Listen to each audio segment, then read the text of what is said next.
जय हनुमान जय शनिदेव। भक्तों, आज आपकी सभी मुरादें तुरंत पूर्ण होने वाली है, क्योंकि आज शनिवार के दिन जो भक्त हनुमान जी के मंत्र का जाप करता है अथवा श्री हनुमान चालीसा का पाठ करता है, उससे हनुमान जी शीघ्र ही प्रसन्न हो जाते हैं।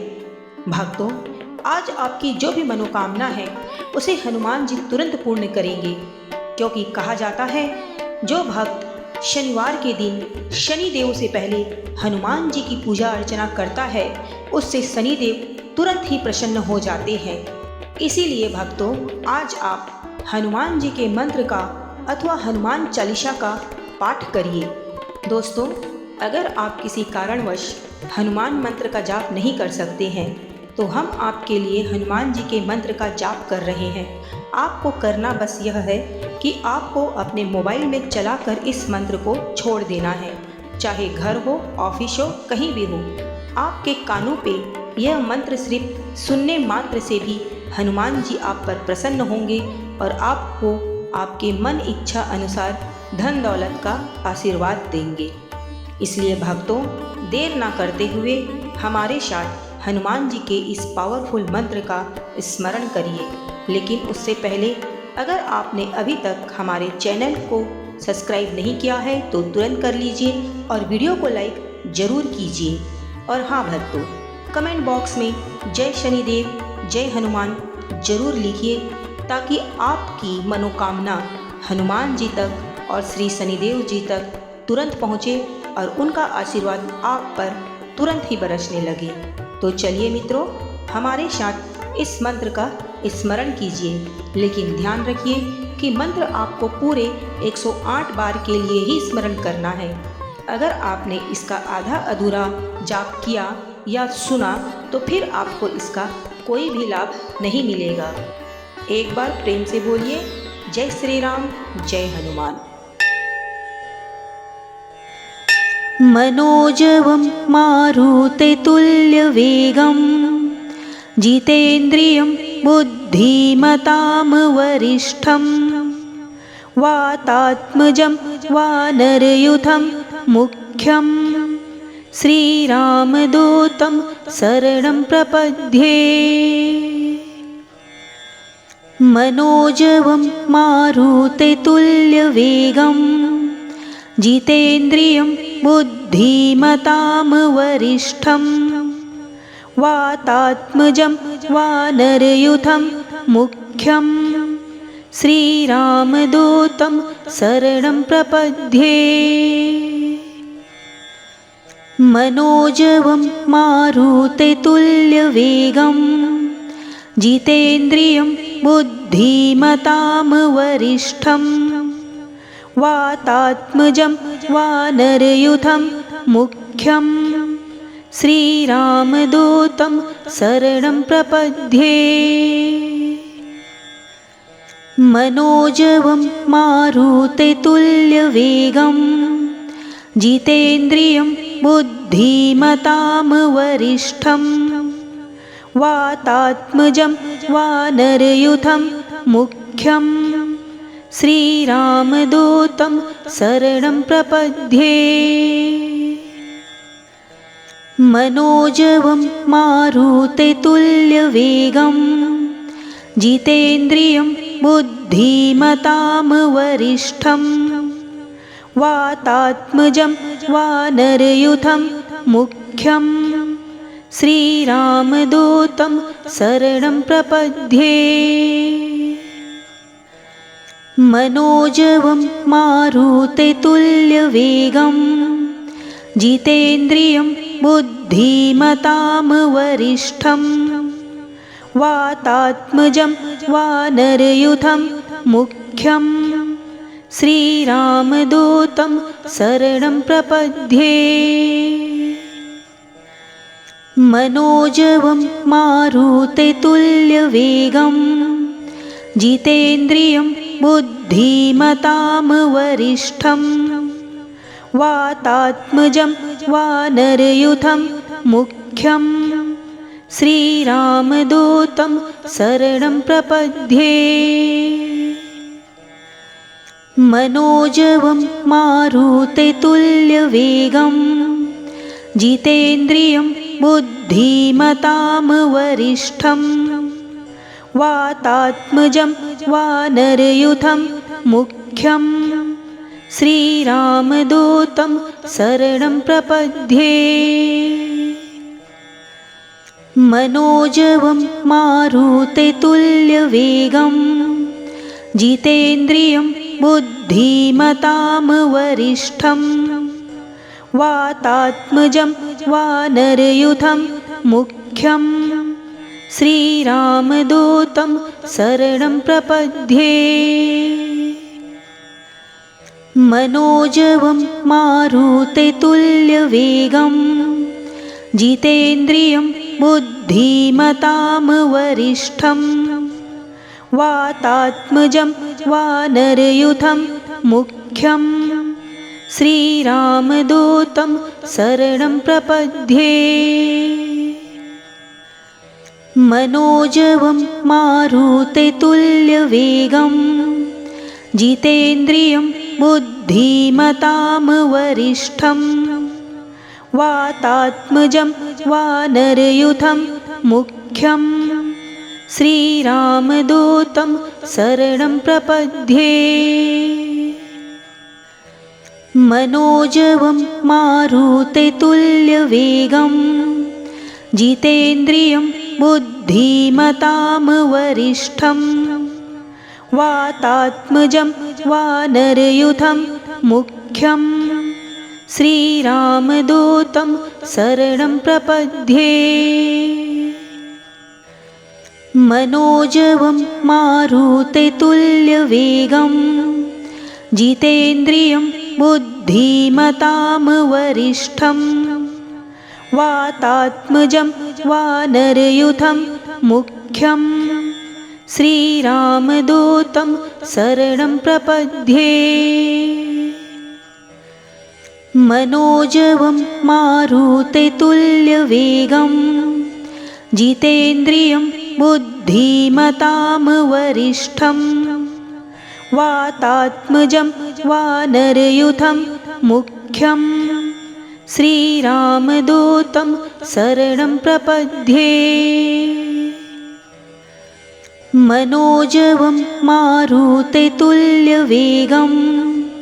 जितेन्द्रियं बुद्धिमतां वरिष्ठं वातात्मजं वानरयूथं मुख्यं श्रीरामदूतं शरणं प्रपद्ये। मनोजवं मारुततुल्यवेगं जितेन्द्रियं बुद्धिमतां वरिष्ठं वातात्मजं वानरयूथं मुख्यं श्रीरामदूतं शरणं प्रपद्ये। मनोजवं मारुततुल्यवेगं जितेन्द्रियं बुद्धिमतां वरिष्ठं वातात्मजं वानरयूथं मुख्यं श्रीरामदूतं शरणं प्रपद्ये। मनोजवं मारुततुल्यवेगं जितेन्द्रियं बुद्धिमतां वरिष्ठं वातात्मजं वानरयूथं मुख्यं श्रीरामदूतं शरणं प्रपद्ये। मनोजवं मारुततुल्यवेगं जितेन्द्रियं बुद्धिमतां वरिष्ठं वातात्मजं वानरयूथं मुख्यं श्रीरामदूतं शरणं प्रपद्ये। मनोजवं मारुततुल्यवेगं जितेन्द्रियं बुद्धिमतां वरिष्ठं वातात्मजं वानरयूथं मुख्यं श्रीरामदूतं शरणं प्रपद्ये। मनोजवं मारुततुल्यवेगं जितेन्द्रियं बुद्धिमतां वरिष्ठं वातात्मजं वानरयूथं मुख्यं श्रीरामदूतं शरणं प्रपद्ये। मनोजवं मारुततुल्यवेगं जितेन्द्रियं बुद्धिमतां वरिष्ठं वातात्मजं वानरयूथं मुख्यं श्रीरामदूतं शरणं प्रपद्ये। मनोजवं मारुततुल्यवेगं जितेन्द्रियं बुद्धिमतां वरिष्ठं वातात्मजं वानरयूथं मुख्यं श्रीरामदूतं शरणं प्रपद्ये। मनोजवं मारुततुल्यवेगं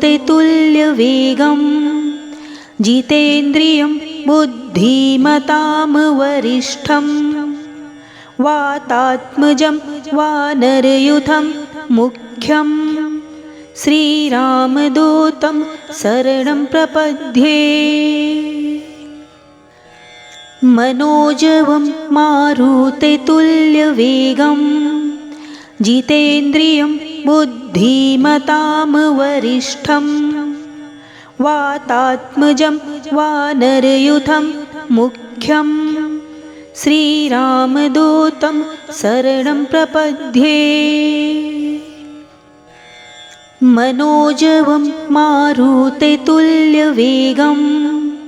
जितेन्द्रियं बुद्धिमतां वरिष्ठं वातात्मजं वानरयूथं मुख्यं श्रीरामदूतं शरणं प्रपद्ये। मनोजवं मारुततुल्यवेगं जितेन्द्रियं बुद्धिमतां वरिष्ठं वातात्मजं वानरयूथं मुख्यं श्रीरामदूतं शरणं प्रपद्ये। मनोजवं मारुततुल्यवेगं जितेन्द्रियं बुद्धिमतां वरिष्ठं वातात्मजं वानरयूथं मुख्यं श्रीरामदूतं शरणं प्रपद्ये। मनोजवं मारुततुल्यवेगं जितेन्द्रियं बुद्धिमतां वरिष्ठं वातात्मजं वानरयूथं मुख्यं श्रीरामदूतं शरणं प्रपद्ये। मनोजवं मारुततुल्यवेगं जितेन्द्रियं बुद्धिमतां वरिष्ठं वातात्मजं वानरयूथं मुख्यं श्रीरामदूतं शरणं प्रपद्ये। मनोजवं मारुततुल्यवेगं जितेन्द्रियं बुद्धिमतां वरिष्ठं वातात्मजं वानरयूथं मुख्यं श्रीरामदूतं शरणं प्रपद्ये।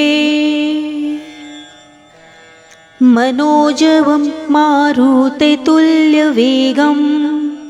जितेन्द्रियं बुद्धिमतां वरिष्ठं वातात्मजं वानरयूथं मुख्यं श्रीरामदूतं शरणं प्रपद्ये।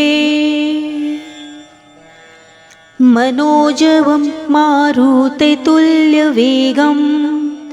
जितेन्द्रियं बुद्धिमतां वरिष्ठं वातात्मजं वानरयूथं मुख्यं श्रीरामदूतं शरणं प्रपद्ये। मनोजवं मारुततुल्यवेगं जितेन्द्रियं बुद्धिमतां वरिष्ठं वातात्मजं वानरयूथं मुख्यं श्रीरामदूतं शरणं प्रपद्ये। मनोजवं मारुततुल्यवेगं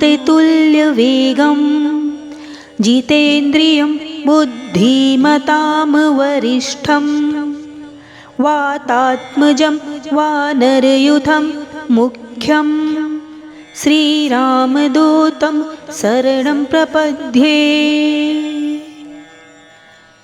मनोजवं मारुततुल्यवेगं जितेन्द्रियं बुद्धिमतां वरिष्ठं वातात्मजं वानरयूथं मुख्यं श्रीरामदूतं शरणं प्रपद्ये। मनोजवं मारुततुल्यवेगं जितेन्द्रियं बुद्धिमतां वरिष्ठं वातात्मजं वानरयूथं मुख्यं श्रीरामदूतं शरणं प्रपद्ये। मनोजवं मारुततुल्यवेगं जितेन्द्रियं बुद्धिमतां वरिष्ठं वातात्मजं वानरयूथं मुख्यं श्रीरामदूतं शरणं प्रपद्ये। मनोजवं मारुततुल्यवेगं जितेन्द्रियं बुद्धिमतां वरिष्ठं वातात्मजं वानरयूथं मुख्यं श्रीरामदूतं शरणं प्रपद्ये। मनोजवं मारुततुल्यवेगं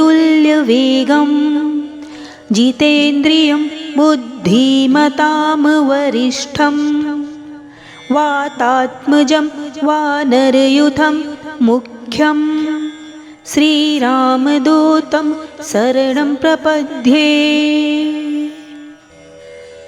मनोजवं मारुततुल्यवेगं जितेन्द्रियं बुद्धिमतां वरिष्ठं वातात्मजं वानरयूथं मुख्यं श्रीरामदूतं शरणं प्रपद्ये। मनोजवं मारुततुल्यवेगं जितेन्द्रियं बुद्धिमतां वरिष्ठं वातात्मजं वानरयूथं मुख्यं श्रीरामदूतं शरणं प्रपद्ये। मनोजवं मारुततुल्यवेगं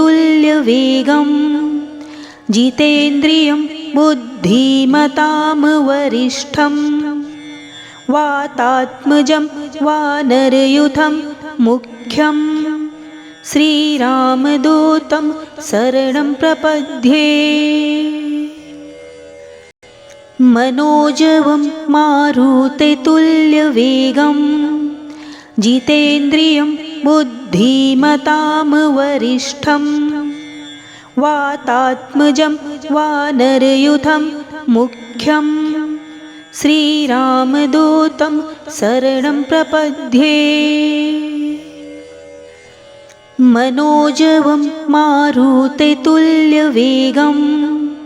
जितेन्द्रियं बुद्धिमतां वरिष्ठं वातात्मजं वानरयूथं मुख्यं श्रीरामदूतं शरणं प्रपद्ये। मनोजवं मारुततुल्यवेगं जितेन्द्रियं बुद्धिमतां वरिष्ठं वातात्मजं वानरयूथं मुख्यं श्रीरामदूतं शरणं प्रपद्ये। मनोजवं मारुततुल्यवेगं जितेन्द्रियं बुद्धिमतां वरिष्ठं वातात्मजं वानरयूथं मुख्यं श्रीरामदूतं शरणं प्रपद्ये। मनोजवं मारुततुल्यवेगं जितेन्द्रियं बुद्धिमतां वरिष्ठं वातात्मजं वानरयूथं मुख्यं श्रीरामदूतं शरणं प्रपद्ये। मनोजवं मारुततुल्यवेगं जितेन्द्रियं बुद्धिमतां वरिष्ठं वातात्मजं वानरयूथं मुख्यं श्रीरामदूतं शरणं प्रपद्ये। मनोजवं मारुततुल्यवेगं जितेन्द्रियं बुद्धिमतां वरिष्ठं वातात्मजं वानरयूथं मुख्यं श्रीरामदूतं शरणं प्रपद्ये। मनोजवं मारुततुल्यवेगं जितेन्द्रियं बुद्धिमतां वरिष्ठं वातात्मजं वानरयूथं मुख्यं श्रीरामदूतं शरणं प्रपद्ये। मनोजवं मारुततुल्यवेगं जितेन्द्रियं बुद्धिमतां वरिष्ठं वातात्मजं वानरयूथं मुख्यं श्रीरामदूतं शरणं प्रपद्ये। मनोजवं मारुततुल्यवेगं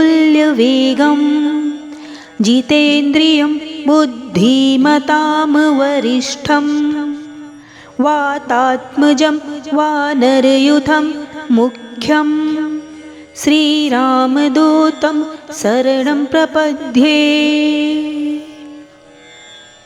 मनोजवं मारुततुल्यवेगं जितेन्द्रियं बुद्धिमतां वरिष्ठं वातात्मजं वानरयूथं मुख्यं श्रीरामदूतं शरणं प्रपद्ये। मनोजवं मारुततुल्यवेगं जितेन्द्रियं बुद्धिमतां वरिष्ठं वातात्मजं वानरयूथं मुख्यं श्रीरामदूतं शरणं प्रपद्ये।